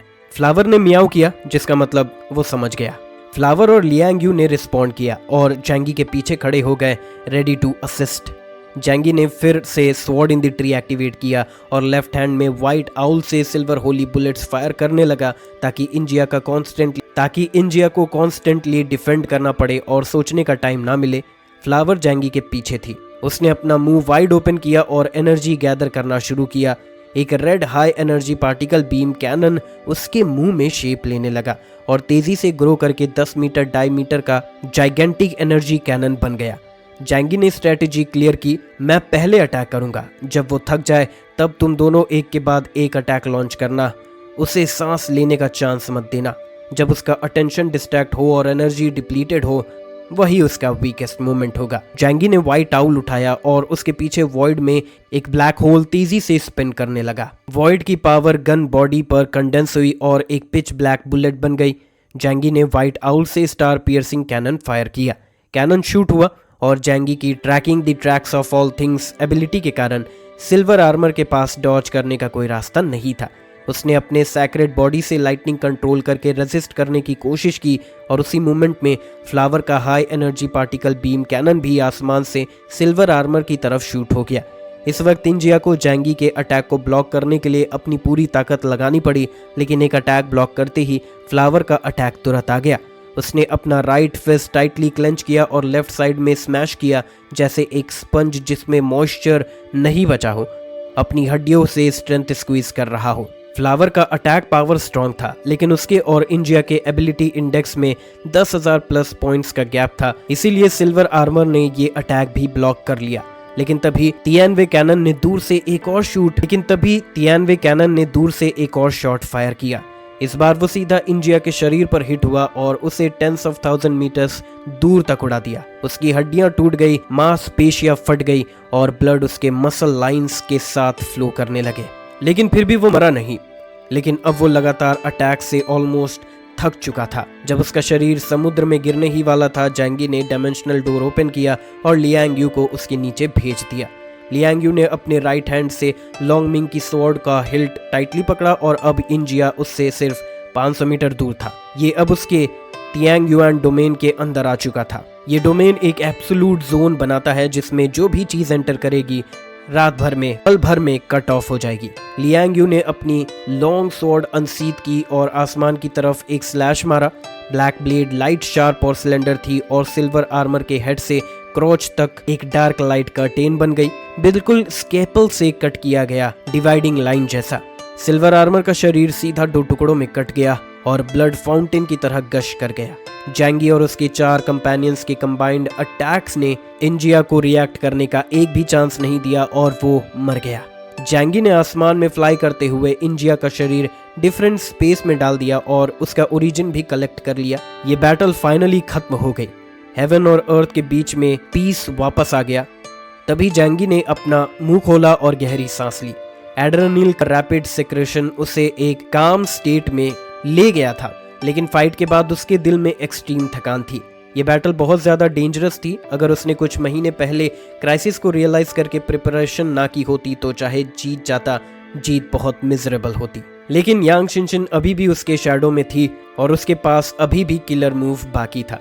जैंगी ने वार्निंग दी, अलर्ट रहो, दूसरे रीजन्स में एनिमी अभी भी मौजूद हैं और हेवनली सी सिटी पर दोबारा अटैक हो सकता है। उसने अपने आईब्रोज रब किए, मुझे थोड़ा रेस्ट चाहिए, तुम लोग भी रेस्ट करो, बैटल फिर से शुरू हो सकती है। लेकिन सच में सो मत जाना और दैंग शेंगतोंग को नोटिफाई करो, उसको बोलो कि हेवनली गॉड स्क्वाड को सपोर्ट के लिए भेजे। गॉड टीम के मेंबर्स शायद डायरेक्ट कॉम्बैट में काम ना आए, लेकिन पेट्रोलिंग और हेवनली सी सिटी के आसपास मॉनिटरिंग में वो हेल्प कर सकते हैं। हर कोई जैंगी जैसा नहीं होता जो फॉग वैली के एलियन ट्रूप्स का अटैक एक सीमिंगली डेंजरस तरीके से ब्लॉक करता है, लेकिन असली में ऑलमोस्ट 0 कॉस्ट पर। वो तो जैंगी ही था जिसे पता था कि वूगू एक दिन उससे हिसाब लेने जरूर आएगा। बाकी रीजन्स ने तो कभी सोचा भी नहीं था कि उन्हें इतने मैसिव स्केल का इम्पैक्ट झेलना पड़ेगा। ईस्ट चाइना सी रीजन, यहाँ 93 वेपन्स और स्पेस बेस्ड आर्टिलरी को मोबिलाइज किया गया। 2 एपिसलोन लेवल्स शुनवू और क्विनलॉन्ग उन्होंने मिलकर अटैक किया और फाइनली वूगू ट्रूप्स का ऑफेंस रोक दिया। दोंगहाई सिटी को डायरेक्ट डिफीट से बचा लिया। फ्रंट बैटलफील्ड पर hundreds of captain level blue armoured warriors अपने अपोनेंट से टकराए, जैसे लियांग यू, या कहना चाहिए लियांग यू के पहले जैसा। एक epsilon level alien ice prison शिजाकू बैटलफील्ड पर आई। जैसे ही वो लैंड हुई, पूरे वर्ल्ड का temperature dozen of degrees drop कर गया। फॉग वैली के स्ट्रेंजर्स ने ऊपर देखा, एक ह्यूज आइस ब्लू फीनिक्स आसमान से डिसेंड कर रहा था। उसके ब्लू विंग्स गॉर्जियस और डेंजरस दोनों लग रहे थे। वर्मिलियन बर्ड ने जमीन पर डिसेंड किया और उसके हाथों से आइस ब्लू फ्लेम्स डायरेक्टली अर्थ की तरफ शूट होने लगे।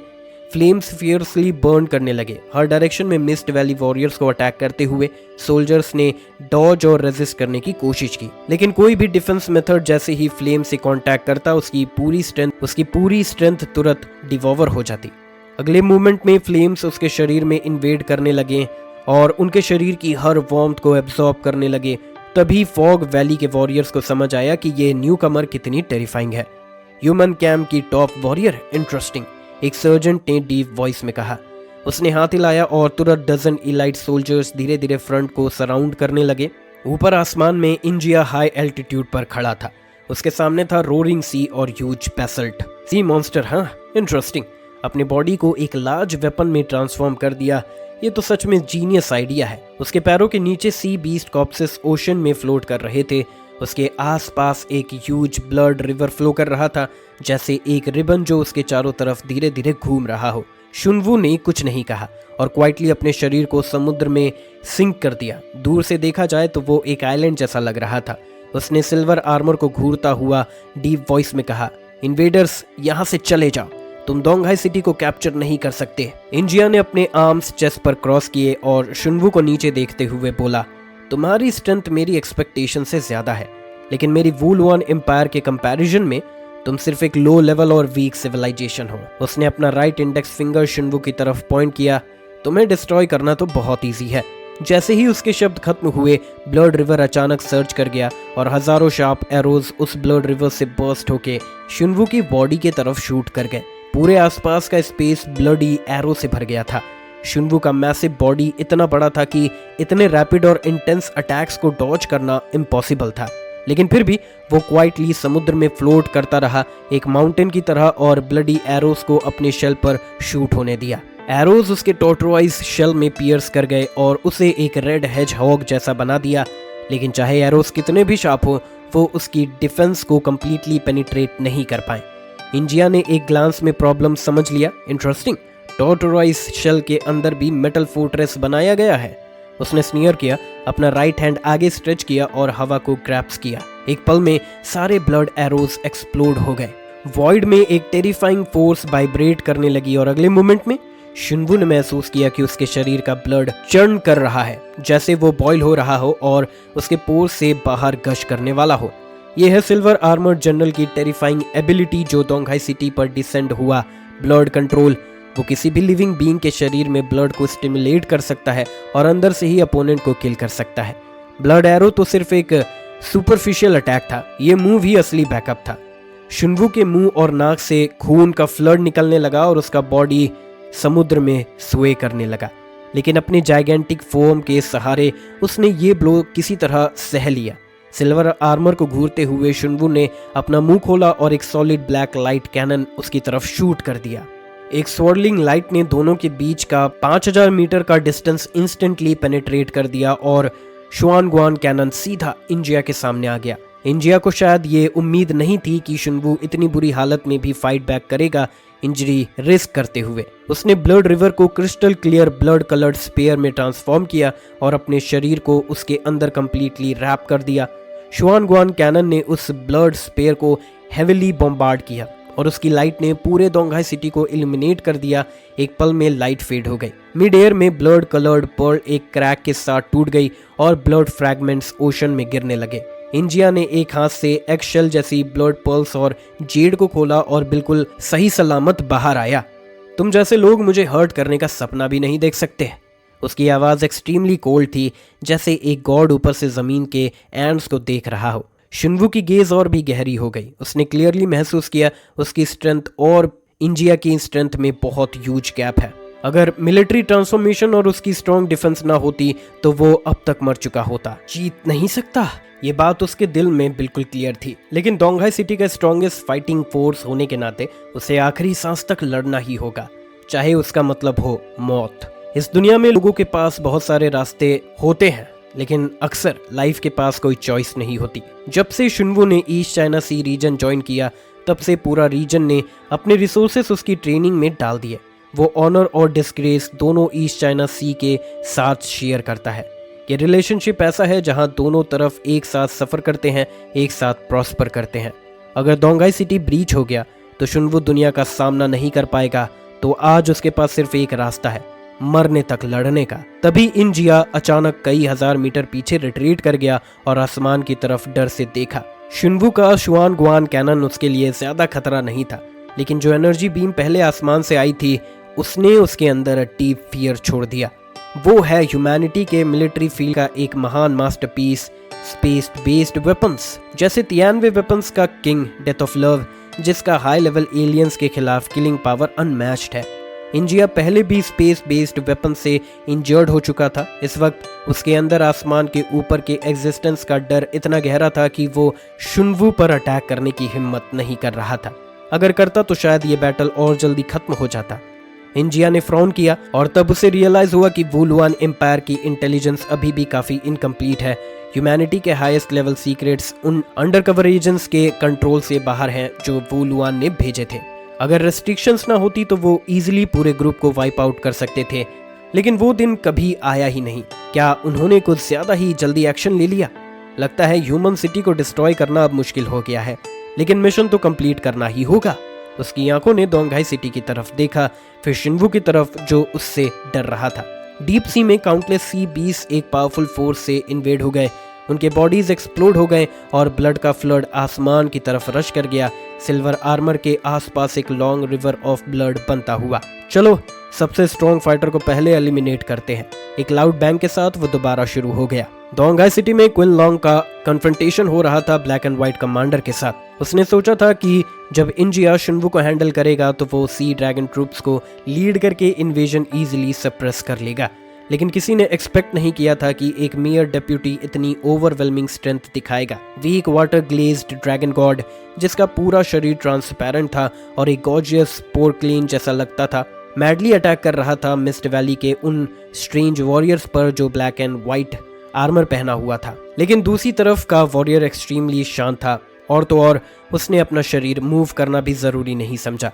क्विन लॉन्ग के अटैक के सामने उसने बस अपना राइट हैंड कैजुअली उठाया और एक साइड में स्विंग कर दिया। क्विन लॉन्ग का मैसिव बॉडी अनकंट्रोलेबली थ्रो हो गया और वो डजन से ज्यादा लार्ज बिल्डिंग में क्रैश कर गया। साइकिक पावर, क्विन लॉन्ग ने तुरंत दूसरे वॉरियर की एबिलिटी पहचान लिया। टेलीकिनेसिस जो सिर्फ एक थॉट से सब कुछ कंट्रोल कर सकता है, ये एबिलिटी ट्रेड सिस्टम में भी एक्सट्रीमली रेयर है। ऑफेंसिव भी है, डिफेंसिव भी है और हैंडल करना बहुत मुश्किल है। ब्लैक एंड व्हाइट कमांडर ने बस अपना फिंगर लाइट वेव किया और आसपास के डजन्स ऑफ बिल्डिंग ग्राउंड से पुल हो गए और आजुरे ड्रैगन की तरफ स्मैश होने लगे। क्विन लॉन्ग ने तेजी से अटैक्स डॉज किए और वो टॉल बिल्डिंग स्पेयर्स की तरफ ग्राउंड में स्टैब हो गए और एक डिफीनिंग रोर गूंज उठा। क्विन लॉन्ग थोड़ा एम्बैरस तरीके से फ्ली कर रहा था। उसने पीछे देखा, ब्लैक एंड व्हाइट कमांडर एक गॉड लाइक पोस्चर में खड़ा था।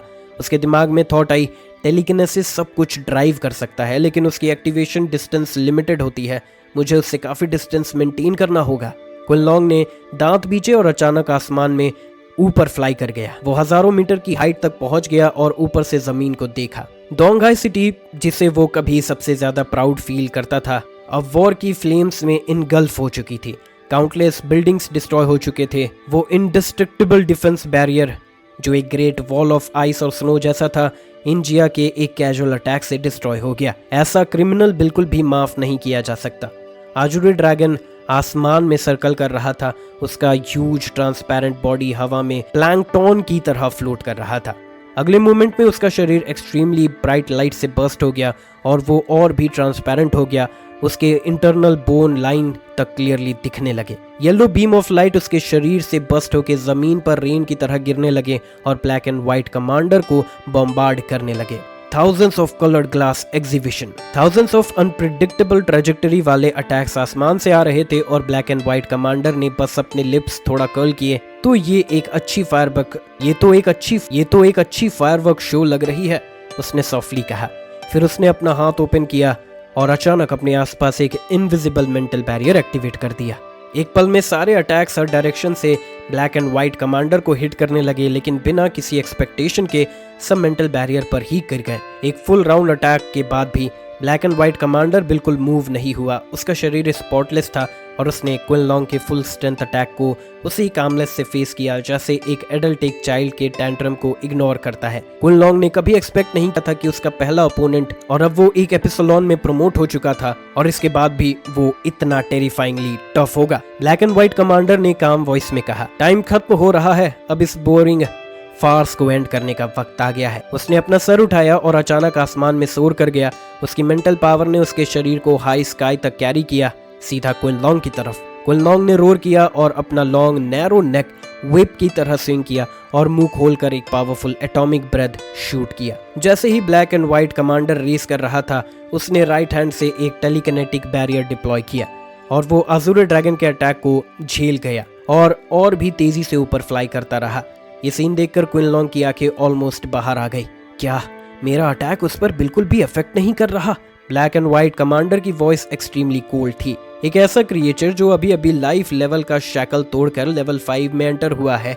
मैं तुम्हारे करंट लेवल को 2 साल पहले ही क्रॉस कर चुका हूँ। जब वो ये बोल रहा था तब तक वो ऑलरेडी अज़ूर ड्रैगन के बिल्कुल सामने पहुंच चुका था। क्विनलॉन्ग का ब्रेथ खत्म होने के बाद उसके दिल में एक बड़ा पैनिक छाया हुआ था। उसे समझ आ गया एपिसलोन के अंदर भी एक गैप होता है और ये गैप एक्सट्रीमली ह्यूज होता है।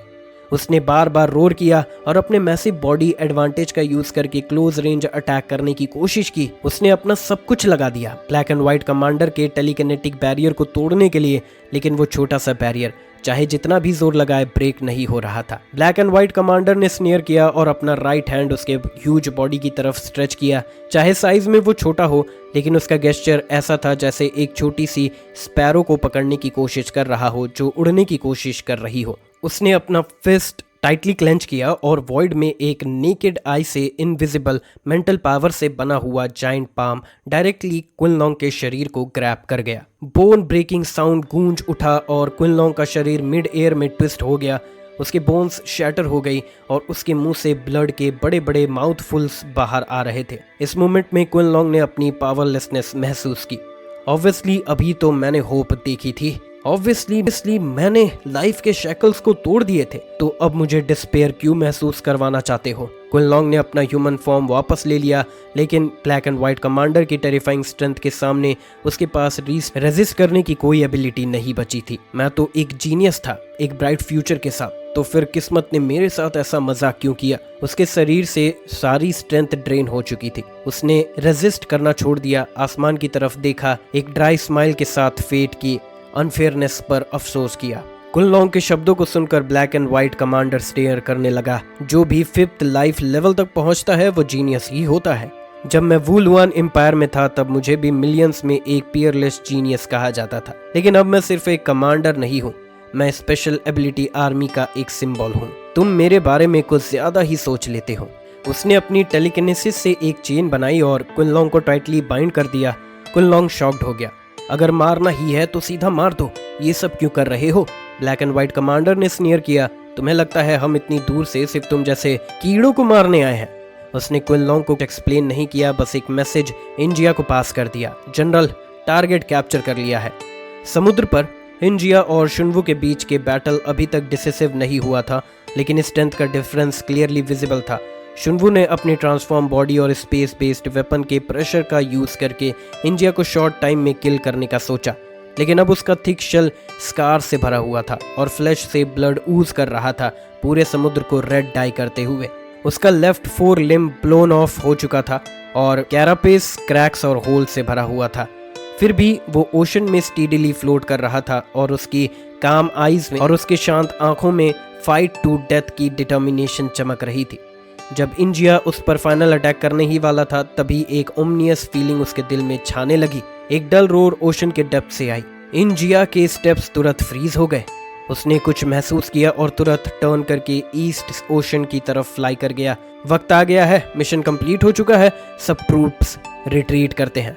उसने ये ऑर्डर कॉम्बैट ट्रूप्स को इश्यू कर दिए। उस मोमेंट पर जितने भी वुगू वॉरियर्स बैटलफील्ड पर अब तक लड़ रहे थे, सबने एक साथ अपना अटैक रोक दिया और हवा में लिफ्ट ले लिया। ब्लैक एंड व्हाइट कमांडर के लीडरशिप में वो सब डोंगाई सिटी के ईस्टर्न ओशन की तरफ फ्लाई कर गए, शिनडाओ के डायरेक्शन में। यूकुए ने ये सीन देखा तो शॉक और कंफ्यूजन से भर गई। ये बैटल उसके लिए आसान नहीं थी।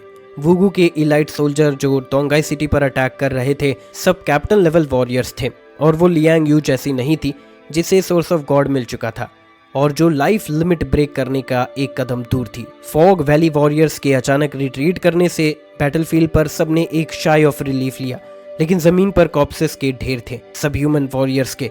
वुगू वॉरियर्स जब गए तब अपने कंपेनियंस के बॉडीज भी साथ ले गए। खून नदी की तरह बह रहा था और लाशें पहाड़ों की तरह बिखरी हुई थी।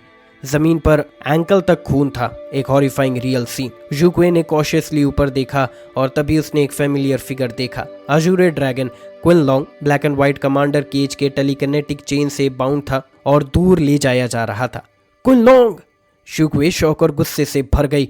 उसने रोर किया और तुरंत अपनी विंग्स फ्लैप करके चेस करने की कोशिश की, लेकिन तभी शुनवू की वार्निंग उसके कानों में गूंज उठी। शिज़ाकू, क्या तुम वहां जाके मरना चाहती हो? यूक्वे का शरीर वायलेंटली शेक कर गया। हाँ, उसका मन था कि वो जाए और अपने कॉमरेड को बचाए, लेकिन क्यों? शुनवू भी उस मिस्टीरियस सिल्वर आर्मर्ड वॉरियर को नहीं हरा पाया, और उसके साथ जो black and white armour leader था उसने भी अपनी टेरिफाइंग स्ट्रेंथ दिखाई। यूक्वे के पास क्विन लॉन्ग को बचाने के लिए क्या था? उसका चेहरा एक पल में पेल हो गया और वो सिर्फ देख सकती थी कि क्विन लॉन्ग, जिसका लाइफ या डेथ अननोन था, वुगू ट्रुप्स के साथ ले जाया गया। वो सब नाइट स्काई में डिसअपियर हो गए और कुछ ही देर में आंखों से उनका शैडो भी गायब हो गया। दोंगाई सिटी में एक साइलेंस और सैडनेस छाया हुआ था। लोग समझ नहीं पा रहे थे दुखी हो या खुश, क्योंकि इस बैटल में दोंगाई सिटी के 2/3 इलाइट ट्रूप्स किल हो गए और क्विन लॉन्ग 4 स्पिरिट्स में से एक किडनैप हो गया। लेकिन एक अच्छी बात थी, वो टेरिफाइंग एनिमीज चले गए। अगर वो रुक जाते तो चाहे दोंगाई सिटी डिफेंड हो भी जाता, ज्यादातर सोल्जर्स यहीं मारे जाते। यूक्वे थक कर जमीन पर गिर गई, लेकिन एक पल बाद उसने अपना सर उठाया और उसकी आंखों में फिर से डिटर्मिनेशन चमक उठी। अब दुखी होने का वक्त नहीं है। दोंगाई सिटी अब एक मेजर क्राइसिस फेस कर रहा है जो उसके सर्वाइवल से जुड़ा है। दुनिया का एंड कोल्ड और रूथलेस होता है। तुम्हारे एनिमीज तुम्हारे इमोशंस के लिए मर्सी नहीं दिखाएंगे, वो सिर्फ तुम्हारी वीकनेस का फायदा उठाकर तुम्हें खत्म कर देंगे। अगर तुम एक कॉमरेड के लॉस से इतने डेवस्टेटेड हो जाते हो तो तुम एक क्वालिफाइड सोल्जर नहीं हो। इसीलिए चाहे दिल कितना भी दुखी हो, तुम्हें अपने आंसू निगलने पड़ेंगे और फाइट कंटिन्यू करनी होगी। ईस्ट चाइना सी रीजन में मौत जैसा सन्नाटा छाया हुआ था। जमीन पर हर तरफ तबाही थी और पूरी सिटी कॉप्सेस से भरी हुई थी। कॉम्बैट कमांड सेंटर में ली गुआनशो, ईस्ट चाइना सी रीजन के सुप्रीम कमांडर, अपनी चेयर में डिजेक्टली बैठ गया। उसने अपना सर झुकाया, चेहरा डिस्टॉर्ट हो गया और उसके चेहरे पर एक गहरा दुख साफ दिखाई दे रहा था। ये बैटल के बाद ईस्ट चाइना सी रीजन सेवेरली डैमेज हो चुका था। अब सोल्जर्स को दोबारा ट्रेन करने में कितना वक्त लगेगा कोई नहीं जानता। पॉपुलेशन एंड टाइम्स में सबसे प्रीशियस रिसोर्सेस होती है और ऊपर से उनका एपिसलॉन ब्लू ड्रैगन एनिमी के हाथों मरने के सस्पिशन से भी उनके ऊपर एक और अनबियरेबल लॉस बन गया। अब कुछ समय तक ईस्ट चाइना सी रीजन के पास कोलंबिया के नेवल फ्लीट से कम्पीट करने की इफेक्टिव कॉम्बैट कैपेबिलिटी नहीं होगी, लेकिन ली गुआनशियो को अभी भी हिम्मत रखनी थी, क्योंकि अभी डिप्रेशन का वक्त नहीं था। उसने तुरंत ऑर्डर्स दिए, इंजर्ड को रेस्क्यू करने के लिए पर्सनल ऑर्गेनाइज करो, मेडिकल टीम को शुनवू, शिज़ाकू और कैप्टन लेवल एलियंस को प्रायोरिटी ट्रीटमेंट देने का ऑर्डर दो, पूरे सिटी में नोटिस इशू करो कि दोंगाई सिटी की डिफेंस बैटल जीत ली गई है, लोगों को शांत करो, डैमेज सिटी वॉल्स को टाइमली रिपेयर करो, कॉप्सिस को भी तुरंत डील करो वायरस स्प्रेड होने से पहले, ओशन के आसपास के मूवमेंट्स पर नजर रखो लूट से बचने के लिए। ली गुआनशियो का कंपोज्ड अपीयरेंस देखकर उसके सबऑर्डिनेट्स थोड़ा एट ईज हो गए। सभी लोग एक्सट्रीमली डिप्रेस थे और उनके दिल में डिस्पेयर भर गया था। लेकिन जब उन्होंने देखा कि उनका कमांडर अभी भी कामली ओवरऑल सिचुएशन हैंडल कर रहा है तो उनके अंदर रिवाइवल की होप जग गई। यस कमांडर, मैं तुरंत ऑर्डर्स देता हूँ। सबऑर्डिनेट ऑफिशियल्स ने भी अपने आप को चीयर अप किया और post war maintenance work organise करना शुरू कर दिया। जब सब कुछ स्मूथली चलने लगा, ली गुआनशियो वापस अपनी चेयर में बैठ गया। उसने अपने दोनों हाथों से अपनी चिन को प्रॉप किया और उसका चेहरा टेरिबली ग्लूमी हो गया। अगर कोलंबिया नेवी अभी इन्वेड कर देती तो ईस्ट चाइना सी रीजन रेजिस्ट नहीं कर पाता और एक कैटास्ट्रोफिक डिजास्टर फेस करता। तभी एक क्लर्क आया और उसने एक न्यूज़ रिपोर्ट की। न्यूज़ सुनते ही ली गुआनशियो की आंखों में डिसबिलीफ चमक उठा और फिर वो सोफा पर रिलीफ के साथ गिर गया। ये तो ब्लेसिंग इन डिस्गाइज है, क्योंकि जो न्यूज़ उसने रिसीव की वो ये थी, जब ईस्ट चाइना सी रीजन पर अटैक हो रहा था उसी वक्त कोलंबिया का ओशन फ्लीट जो नियोन हार्बर में स्टेशन था वो भी एक मिस्टीरियस फोर्स के अटैक में आ गया और उन्हें हैवी कैजुअलिटीज हुई। नियोन हार्बर, जहां कोलंबिया ओशन फ्लीट स्टेशन थी, अब मोस्टली सी वाटर में सबमर्ज्ड हो चुकी थी। सिल्वर आर्मर्ड जनरल का सी बीस्ट फॉर्म एक सुनामी ट्रिगर कर सकता है और सिर्फ एक रोर से पूरे हार्बर को सॉलो कर सकता है। कार्टिलस भी वाटर मैनिपुलेट कर सकता है, लेकिन एबिलिटी लेवल में वो सिल्वर आर्मर से काफ़ी कमज़ोर है। चाहे हम तियानवे वेपन्स और स्पेस बेस्ड वेपन्स का यूज़ करके टेम्पररी कन्फ्रंटेशन कर ले, हम सिर्फ अपने आप को प्रोटेक्ट कर सकते हैं, जीत पाना मुश्किल है। बैटल इंटेंसिफाई हो चुकी थी। इंजिया ने अपनी एबिलिटीज़ के कैरेक्टरिस्टिक्स को पूरी तरह समझ लिया था। और अब उसके अटैक्स बिल्कुल वाइल्ड हो गए थे। इस बैटल में कोलंबियन नेवी की पूरी स्ट्रेंथ एक्सपोज हो गई। ये पहली बार था जब अपोकलिप्स के बाद उन्होंने अपने वेपन सिस्टम दुनिया के सामने दिखाए। Powerful anti human missiles, 7th generation bald eagle armed fighters, heavy artillery groups, सब डर इनसफिशिएंट फायर पावर से होता है। थर्मल वेपन्स का इफेक्ट एलियंस पर कम होता है लेकिन इनफेक्टिव नहीं होता।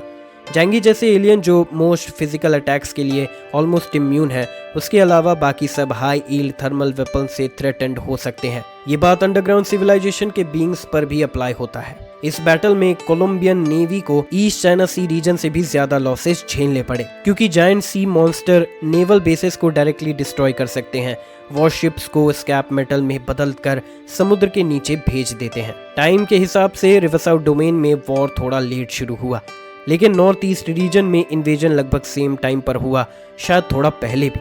ईस्ट चाइना सी रीजन और कोलंबियन नेवल बेस की कंपैरिजन में नॉर्थ ईस्ट रीजन के बैटल सिचुएशन रिवर्स हो गया, क्योंकि वहां नेशनल प्रोटेक्शन आर्मी ने पार्टिसिपेट किया जो कोलैप्स के एज पर था। हान शांजो ने टैक्टफुली बैटलफील्ड छोड़ा और ब्लैक एंड व्हाइट कमांडर और ब्लू आर्मर्ड वॉरियर्स को हैंडल करने चला गया। मेन बैटलफील्ड फेंगतियान सिटी अब नेशनल प्रोटेक्शन आर्मी के कमांडर चेन जुआन वो के हवाले था।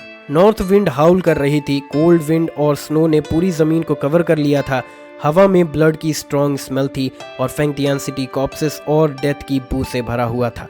एक आदमी मिलिट्री कोट में, उसका आधा चेहरा हैट के ब्रिम के नीचे छुपा हुआ था, सिर्फ लोअर हाफ विजिबल था, जो एक नाइफ की तरह फर्म लग रहा था। उसके अपोजिट सिल्वर आर्मर एक ह्यूज ब्लेड पकड़े हुए था। उसने अपनी आंखें नैरो की और उस आदमी को घूरता रहा। उसे ये सीन बहुत इंटरेस्टिंग लगा। ह्यूमंस में भी ऐसे पावरफुल एबिलिटीज वाले लोग हैं जो ओपनली उससे चैलेंज करने की हिम्मत रखते हैं, लेकिन उसके लिए ये सब मैटर नहीं करता। जो भी उसके ब्लेड के सामने खड़ा होगा उसका एक ही अंजाम होगा, मौत। चलो मैं तुम्हें मौत ग्रांट करता हूँ। इंजिया ने अपना शार्प ब्लेड उठाया और उसके शरीर से एक एक्सट्रीमली टेरिफाइंग एनर्जी सर्च होने लगी। आर्मर भी उसके बर्ली फिगर और एक्सप्लोड होने वाले मसल्स को छुपा नहीं पाया। तियान चिंग, उसने एक सिंपल मूवमेंट किया, जायंट ब्लेड को हाई रेस किया और फिर सडनली फॉरवर्ड चॉप कर दिया।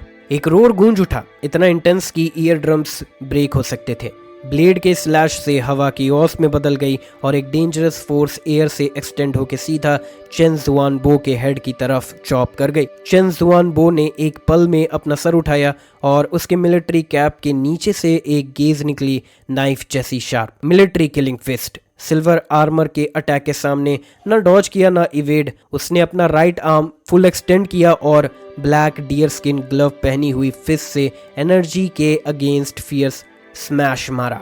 फुरिन कजान पंच के साथ ही एक स्पाइरल शेप्ड पावर बर्स्ट हुआ और सिल्वर आर्मर के अटैक से मिड एयर में कोलाइड कर गया। दोनों फोर्सेस का टकराव एक ह्यूज वोर्टेक्स एरिया बन गया, जैसे एक मैन मेड टोर्नेडो, और आसपास सब कुछ इंस्टेंटली डिस्ट्रॉय हो गया।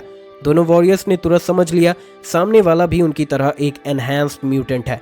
स्ट्रेंथनिंग डिपार्टमेंट, वो लोग जो अपने शरीर के लिमिट्स को पुश करते हैं, उनका गोल होता है ज्यादा powerful strength, quicker reaction, faster speed, invincible defences. बाकी म्यूटेंट्स अपने सुपर पावर्स पर डिपेंडेंट होते हैं, लेकिन स्ट्रेंथनिंग सिस्टम बिना किसी सुपर पावर की भी इनकम्पैरेबली पावरफुल कॉम्बैट पावर प्रोसेस करते हैं। जैसे लियांग यू जो सिर्फ अपने शरीर की स्ट्रेंथ पर रिलाई करती है और उसके एनर्जी ब्लास्ट पहाड़ों को स्प्लिट कर सकते हैं। अगर लियांग यू की मास्टर है तो चेन जुआन बो जो आर्मी में 16 साल से है, फिश से कर्नल तक फाइट करके और अपोकलिप्स के बाद लेफ्टिनेंट जनरल बन गया, वो आर्मी का मास्टर है।